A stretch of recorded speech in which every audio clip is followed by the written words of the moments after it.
Welcome to the Talk People podcast. I am your host, Chris Miller, and this is episode number 90. If you've listened to the prior 89 episodes, great job. Here's a virtual pat on the back.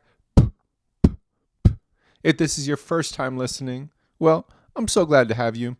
Today, we are talking about something that has been on my brain. It's been pressing on my cerebellum or my cerebral cortex or my frontal lobe or somewhere in my brain area.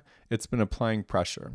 It's been something that's popped up consistently, and I figured I'd talk to you about it because I think it's impacting all of us and we need to talk about it. And I especially think it's important for us to talk about because it connects to how we're relating to the people around us and how we're talking, how we're expressing and sharing our thought. And that is AI. AI is giving me a run for my money. And the reason why I say that is because it is killing my creativity. Slowly, like a frog in a boiling pot of water who has no idea what's been going on until he is perfectly cooked like a well-done steak. I have noticed that the ability to use AI has messed with me. I'm talking ChatGPT, Perplexity, Google Gemini, Claude, you name it. There are so many AI models out there. I recently sat through a presentation of a business owner that I know, and they're talking about creating their own AI. I was exploring these different AI LLMs that you could go in and create yourself. It's mind-blowing what we're getting into. It is the progression of technology. But it is something that I've recently been befuddled by because for the first time in my life, I am able to outsource my thinking. This is something that I have never been able to do before, and it's been gripping to me. And I'm trying to come to terms with it now because I'm starting to recognize some of the impacts. Now, whenever I say outsource my thinking, I want to talk a little bit about that phrase. I've always been able to outsource washing my dishes when I got married. Just kidding. No, I'm thinking about whenever the dishwasher was created. It washed our dishes. For our laundry, we've been able to wash our clothes, outsource that to the machine, right? To transport, we've been able to outsource that to the car. Instead of walking 10 miles, we can drive 10 miles in 10 minutes and get there incredibly quickly. Rather than having to plan this really big trip, we can buy a Southwest Airlines flight or buy a ticket to the Southwest Airlines flight, board the plane, sit in the middle. Every seat is a first class seat on Southwest Airlines, wait, land, and then you're there, right? As technology progresses, we are able to outsource more and more of our life. And this has always been good because it has outsourced the things that most of the time we dread. Many of us do not like having to wash our own clothes. If we had to every single day or once a week, whenever we wanted to do it, grab all of the clothes we've worn and get a bucket and get another bucket and have soap in one bucket and have dirty water in another bucket and then have something to wring it out and hang it all up, and we'd have to separate things. It would be a lot of work. It'd be tiresome. We would not want to do it. So shout out to the person who created the laundry machine to be able to wash it. Shout out to the person who dried the dryer, right? Shout out to the person who created the microwave, who created the refrigerator. It has allowed us to outsource the things we don't really want to do. But ChatGPT, AI, these really easy to access machines have allowed us to outsource our thinking. And for me, when I use it, the way I've been using it, and I think this is going to be something that we come to, is we just need to modulate how we use AI. Because the way I was using it, it removed the whole purpose of me doing the podcast. Because I would tell it, hey, I'm working on a podcast about social connection. I really believe life is better when you talk to people. I see the harms of the loneliness epidemic and the friendship recession, and so many people graduating college and moving away for the first job and having money, but being so poor and everything else. I want to change that. I want to create educational episodes, conversations, help me come up with punchy, but still truthful thumbnails and titles and podcast descriptions and podcast outlines. And it was doing all of this for me. And I would find myself, whenever I was prepping for a podcast, to put all this into ChatGPT and to hit record and just try and riff with the outline, which to some degree was helpful. But what it did was it made me a lot more perfectionistic, because I thought to myself, wow, we all have access to this now.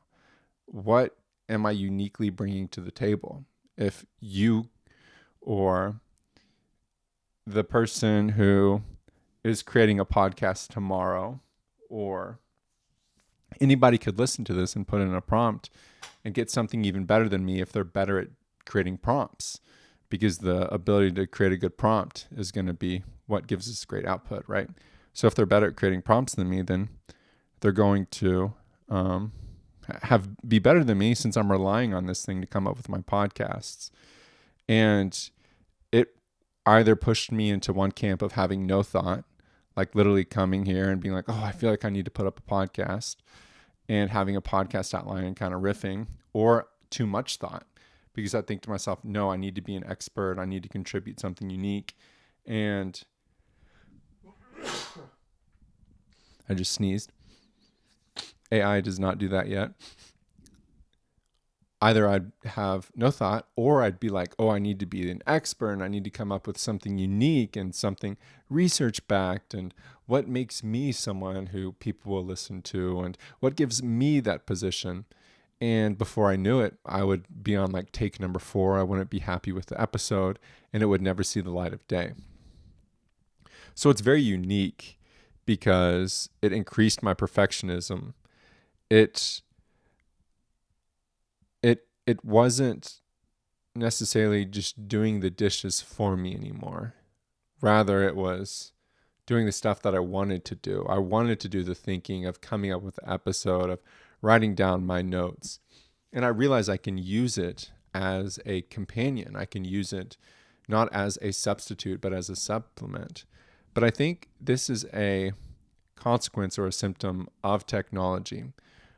There's this concept called latency, and it's how much time it takes to get to the other side, how much time it takes for something to connect. And as we have more forms of communication, more platforms of communication, there's varying latencies. For instance, if you are sitting right in front of me in person and I say, hey, can I ask you a quick question? And then you sit there for 90 seconds and then you look at me and you say, yeah, what's up? I'm going to be like, what in the world? More than likely, I'm not going to last 90 seconds, right? I'll probably try and ask you again. If it really takes you 90 seconds, I'm going to be like, well, what's going on? That's so weird. Why did it take you so long? But if I were to text you and say, hey, can I ask you a question? And you texted me back in 90 seconds, a minute and a half, I'd be like, dang, they're a pretty quick texter, right? So it's two different forms of communicating, but with different latencies, it feels different. A phone call, if I'm talking to you on the phone and I ask you a question, you're able to pause a little longer than if we were in person because I can't see you, right? Email, right? It's all of these different forms, even writing a letter. And what happens is with increased latency, the more time we have before we respond, it gives us even more chance to think about what to say, which results in more revisions, more second guessing, and it makes us just not as sure with ourselves. It makes us feel like there's something better we could be saying because we have more time, right? Like the perfectionism. It starts to increase this tendency of perfectionism. And slowly we begin to disassociate from who we are truly, like what we would say if there was no latency, if you were right there and I had to respond immediately, versus now I get to think about it more. And this is enhanced with social media, right? Because we can go hop on and pop things here, pop things there, go tell people whatever, have everything planned out. We can use ChatGPT and say, hey, could you help me come up with a response to this email? So now, not only is the latency increased, like we can take our time on it, now we can also get someone to ghostwrite it for us. And the reason why I find this so fascinating, and I also think it's a little nerve-wracking, is as humans, we are judged by the fruit we bear. So imagine the apple tree. If this apple tree had these big green apples on it, and he's like, I'm actually an orange tree. You're like, I hear you, but not the case, because I can see the apples you're bearing. And what we say and the things that we talk about and the things that we are, like how we're choosing to talk about things, that's the fruit. And we are the tree. So like what we're talking about, what we're thinking about, there's a big connection there. There's a direct connection there. And this is removing our ability to choose what fruit we have, right? What fruit that we bear. Because it's doing it all for us. I remember I had a professor in grad school who was quite interesting. And he said, one day we are all going to be floating spheres full of liquid, and we'll never talk to one another. We'll just immediately think what each other thinks. And it's this idea of transhumanism, which is whenever the individual and the machine and technology morph into one to the point to where it's indistinguishable. Humanity and technology, one and the same. And it's kind of wild when you think about that. And I feel like with communication, this is happening, right? Like we communicate with one another on digital platforms more than we do in person. I imagine if you listen to this podcast, all episodes, I've communicated with you more through this podcast than I have with you in person, unless you're a select few group of people, right? And is that inherently bad? I'm not too sure, but it is a example of how the digital means is taking more precedent than like in-person analog. And I feel like AI is the next step of this, rather than technology giving us the ability to take an hour or do a lot of revisions. It's also giving us all of our responses, right? Like in Apple or Gmail or Grammarly, it'll tell you exactly what to say. Like, oh, hey, I know you said this, but how about you say this? Which in the moment feels really helpful. But I do think if we were to say, yeah, sounds good. Yeah, sounds good. Yeah, sounds good. After a while, our ability to generate the original content is going to get lost because we're no longer stressing that muscle. We are just conceding and being like, yeah, sounds good. And I know there has to be a way for us to navigate this, because the thought is if you don't adapt to it, you get left behind. And this is the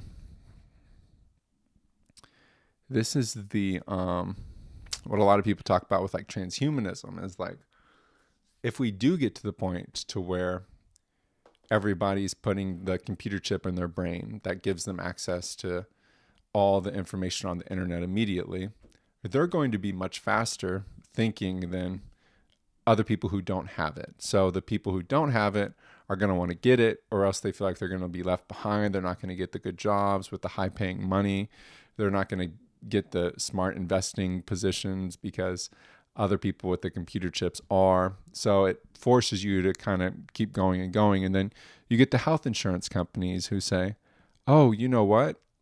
Whenever we insure people who have metal vibranium arms, they are a lot stronger and they don't get hurt as much. So therefore, we're going to charge the people who don't have the metal vibranium arms, we're going to charge them more because they're not willing to invest in themselves and become more of a robot. And they're more of a liability for us because we may have to pay for them to get a broken arm splint or a cast, which is like so old school. That's so 2000s, right? And then people are like, oh man, feel financial pressure to have to go over to be more machine-like because the insurance companies are changing. And then it just keeps going and going, right? Like if you read the books, the sci-fis, you can see it. And I know that seems pretty grandiose and out there right now, which it is. But the concept of you don't want to get left behind, so you want to use AI is there. Like I'm using AI in my job and it's helping me out with the admin stuff, which I'm cool about. But I've also noticed I'm using it to help me out with like the one-on-one stuff, and it's giving me pause. It's making me go, I don't know if this is helpful, because I think that at some point we're going to need to take a step back from these things and come up with a healthy position. It's like mathematics. Like the calculator is an incredible invention. And an accountant to be able to use a calculator to be able to come up with how much I need to pay on taxes, I want them to do that. I want them to be exact on that. But if I no longer was able to do mental math and I wasn't able to count how many hydrangeas are in the backyard and I had to go to a calculator every time, then that would be bad news, right? Like I need to be able to have the mental math to be able to calculate the change or the tax of all the things I have in my cart. I love calculators, but I need to make sure I'm not using a calculator for every little thing, right? I need to be able to stress that mental math muscle because I'm going to need mental math, okay? And I think it's the same thing. Like we are going to need the ability to come up and generate unique content. So I kind of want to encourage you. It's okay to use AI, but just reflect on how you're using it. Are you using it for the admin stuff, for washing the dishes? Completely cool. Washing laundry, like the stuff in your life that is admin stuff, or are you using it for front-facing stuff, the stuff where it picks the fruit on your tree, how you're known? I think we need to think about this a lot because whenever we're interacting with people, what we say determines how people feel. And we really need to think about how we want people to feel. I really want people to feel encouraged. Whenever you listen to this podcast, I want you to feel encouraged. I want you to feel a bit more reflective and insightful about the agency you have to choose the words in your life, the agency you have to create relationships that could be beneficial for you, to create community that can be constructive to you in your life. I want you to feel a bit educated, a bit smarter. You could be playing NBA 2K for another hour. I love that video game, but potentially listening to this, you may feel like you're being sharpened simply because iron sharpens iron, not because I'm the sharpest tool in the shed, but I'm just another piece of iron, and together we can sharpen one another. How you or what you say determines how people feel. So I want you to generate what you're saying to the people around you. I don't want you to have to lean on something. It's hard. Like I'm having a hard time. I'm working on a podcast with Annie right now, and I've told myself no AI. So we have a concept for our podcast, but I'm not going there for episode ideas. I'm not going there for some type of roadmap. I'm not going there for an episode structure. I'm not going there for more examples. This is something I'm creating for fun. It's not me washing the dishes. This is something I actually want to do. So creativity is a muscle, and thinking outside the box is crucial, and it's going to take time. It's okay if it's hard to come up with new ideas. Like that's the whole thing. It's hard. That's what makes it creative. There's a box for a reason. Boxes are comfy. That's what we need. We deliver packages in boxes, right? It keeps things safe. But going outside of the box is what's unusual, and it's hard. And being unique, being uniquely you, is going to be your superpower whenever it comes to talking to people. That is literally the number one suggestion I have to everybody, if you can just lean into your personality, if you can be your authentic self, there is no one who could be you, who could be youer than you, and that is truer than true. All right, that's from the Lorax, Dr. Seuss. He was onto something. So being yourself is a superpower whenever it comes to talking to people. And you need to know who you are. You need to know what you're coming up with. So AI is very helpful, but AI is AI. AI can do the admin stuff, but I'm not going to use it to help me come up with my content, because the whole purpose of this podcast is for me to communicate what's going on in here. And there are going to be some episodes where they're really sharp and they resound with you. And there's going to be other episodes that don't resound with you. And I am so fine with you not listening to an episode that doesn't resound with you. I encourage you not to do it. Maybe listen a little bit to see if there's something more than your general assumption. But after that, like, if it's not going to resound with you, hit pause and go to something that will. There's so much content out there. You do not have to listen to my podcast. That being said, I need to be myself. That way I keep doing it. That's the whole purpose of me podcasting, right? I won't be as high quality as the ChatGPT. I will be unpredictable. I will be inconsistent. I will be slower. I'll be human, but I will be me. And I will keep using AI for some admin stuff. I will go to hard copies. I want to print out some stuff. That way, whenever I'm working with clients, we can touch things, touch papers, be able to show them what things look like in person. I think there's something there. So I just want to encourage you.